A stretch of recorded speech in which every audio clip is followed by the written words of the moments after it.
सभी पत्रकार बंधुओं को नमस्कार। दिल्ली विधानसभा का मानसून सत्र हमने 4 से 8 तारीख 5 दिवसीय सदन पूरा किया और कई घंटों की सदन की कार्रवाई के बाद मुझे हर्ष है कि मात्र 5 महीने के अपने कार्यकाल में हमने 3 बिल पास करवाए, जबकि यदि मैं पिछली सरकार का देखूं तो उनके 5 साल में 14 बिल हुए थे। केवल उन 14 बिलों में 5 तो जीएसटी के ही थे, 5 सैलरी के थे और एक आधा कोई और था। तो 14 बिल 5 साल में हुए और हमारे इस छोटे से कार्यकाल में हमने 3 बिल इसे पास करवाए। और सबसे अच्छी बात जो थी कि पूरा डेमोक्रेसी के साथ में हर सदस्य की इन्वॉल्वमेंट, हर सदस्य ने अपने विषय रखे। 280 के तहत ही हमारे पास में 171 जो थे लोगों ने अपनी बातचीत रखी, बिंदु रखे और 62 विषयों पे ये सारी चर्चा हुई। विपक्ष को पूरा मौका दिया। एजुकेशन बिल जो हमारा इसमें पास हुआ उसमें पूरी चर्चा हुई, 4 दिन तक उसके ऊपर घंटों की चर्चाएं रही। पूरा मौका हर सदस्य को उस पर बोलने का हुआ, सबने अपने विचार रखे और उस पर बातचीत हुई। इसी तरीके से जीएसटी के भी दोनों बिल, जिसपे कि पहले कभी जीएसटी के बिलों पे चर्चा नहीं होती थी, विपक्ष ने कहा हमें चर्चा करनी है तो हमने उस पर चर्चा करने का पूरा मौका दिया। और मुझे इस बात पे अचरज था कि जो जीएसटी के बिल स्वयं उनके समय के थे, जिस समय माननीय नेता विपक्ष खुद फाइनेंस मिनिस्टर थी, उनके समय के पास हुए केंद्र सरकार के ये जीएसटी के संशोधन बिल, जिसमें 45 संशोधन थे जो कि जीएसटी की प्रक्रिया को जनता के लिए सुलभ करने के माध्यम थे, वो वर्तमान में भी सरकार में लागू है।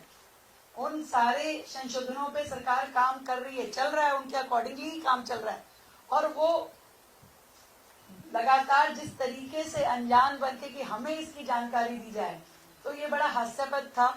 और जब चर्चा करने का मौका दिया तो पता चला उनके पास वक्ता ही नहीं थे और उन्होंने विषयों को भी इस तरीके से, मतलब विषय था ही नहीं, पॉइंट उन्होंने पढ़ दिए और उन पॉइंट्स का हमने सबका आंसर दिया, उनको विषय के भी बताया कि चलिए आपने आपके समय के संशोधनों को हम ही आपको बता देते हैं।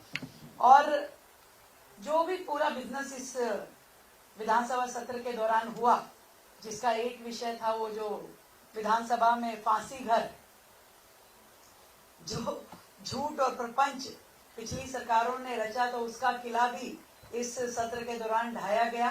सदस्यों ने इसमें भी पूरी चर्चा की और कोई तथ्य बिना पिछली सरकारों ने जिस तरीके से जनता की भावनाओं के साथ खेला, एक प्रवृत्ति रही पिछली सरकार के मुखिया की कि जनता की भावनाओं के साथ खेलते हुए किसी भी हद तक चले जाना।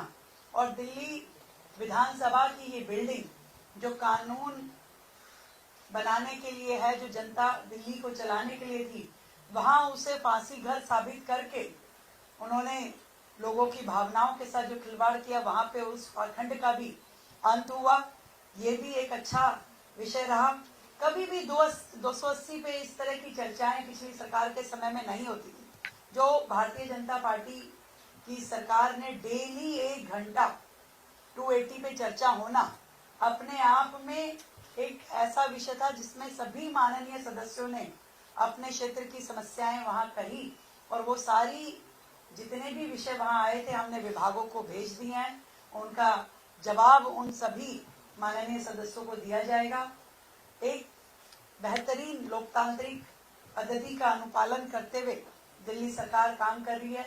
मुझे खुशी है कि शिक्षा के इतना बड़ा बिल जो वर्षों से लंबित था, उसको इस अपने पहले ही मानसून सत्र में हमने इसे पास किया और जनता को एक बड़ा सुकून इसमें मिला है।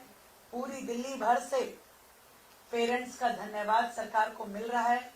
लगातार जनहित में अनेकों पॉलिसी रिफॉर्म सरकार कर रही है और इसी प्रकार आगे भी करती रहेगी। हमने कोशिश की कि हमारे ये जो सत्र हैं ये सिंबॉलिक ना रह करके इनको सार्थक बनाया जाए, सदस्यों की सहभागिता हो, पूरी उपस्थिति हो और हर व्यक्ति इस विधानसभा के माध्यम से अपना कर्तव्य पूरा करे जो जनता के प्रति उसका है। तो मैं आप सबके माध्यम से यही कहना चाहती हूँ कि ऑपरेशन सिंदूर से शुरू हुआ ये सेशन और सीएजी रिपोर्ट तक चला। 2 सीएजी रिपोर्ट जिस तरीके से पिछली सरकार की कारगुजारियां उसमें एक्सपोज हुई, किस तरीके से मिसयूज ऑफ फंड या फंड को जनता के हित में ना उपयोग करके उन्होंने गलत तरीके से जनता के बीच में जो प्रेजेंटेशन की कि हमें केंद्र सरकार से अनुदान की कमी रही, उन विषयों का भी हमने पूरा जनता के सामने और सदस्यों के सामने जवाब रखा। कब कब केंद्र सरकार ने कितनी कितनी फाइनेंशियल असिस्टेंस दी और दिल्ली सरकार ने उसका किस तरीके से दुरुपयोग किया।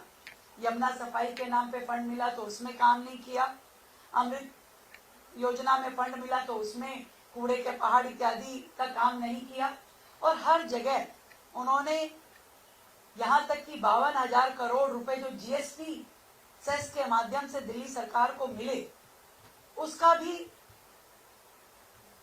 उपयोग का कोई यूटिलाइजेशन सर्टिफिकेट उन्होंने जमा नहीं कराया सरकार ने। इससे ये साफ पता चलता है कि पिछली सरकारें किस तरीके से जनता के पैसे का दुरुपयोग करती थी और आज जब एक एक रुपए का उपयोग जनता के लिए हित के लिए किया जा रहा है, योजनाओं के ऊपर पूरी तरीके से अमल होना, क्रियान्वयन होना, ये सब आज की सरकार कर रही है। मैं ये समझती हूँ कि इसी तरीके से सरकार एक एक कदम आगे बढ़ाएगी और जनता के हित में निर्णय लेगी। धन्यवाद। सत्र के दौरान भी स्ट्रे एनिमल्स के ऊपर चर्चा हुई, आज सुप्रीम कोर्ट का एक ऑर्डर भी आया है, सरकार को किस तरह से मैनेज करेगी? देखिए, ये बात सच है, दिल्ली की जनता वर्षों से इस विषय पे परेशान है और सरकार, पिछली सरकारों ने जो किया और नगर निगम में जिस तरीके से काम चल रहा था, हम उन सब के ऊपर लगातार हमारी सरकार बनने के बाद से इन विषयों पे चर्चा करते हुए इसके समाधानों पे वर्कआउट कर ही रहे थे। इसमें माननीय कोर्ट ने जो आदेश दिया है वो भी हमारे लिए बहुत महत्वपूर्ण है। हमारा एक ही ध्येय है, दिल्ली की जनता को राहत देना। आज ये प्रॉब्लम जिस विकराल रूप धारण करके दिल्ली के सामने खड़ी है, इसमें सरकार की ईमानदारी के साथ में समाधान देना ये बहुत महत्वपूर्ण है, जिसकी हमने पूरी योजना बनाते हुए इस समस्या पे काम हम करेंगे और दिल्ली की जनता को बड़ा लाभ हम लगातार देने वाले हैं।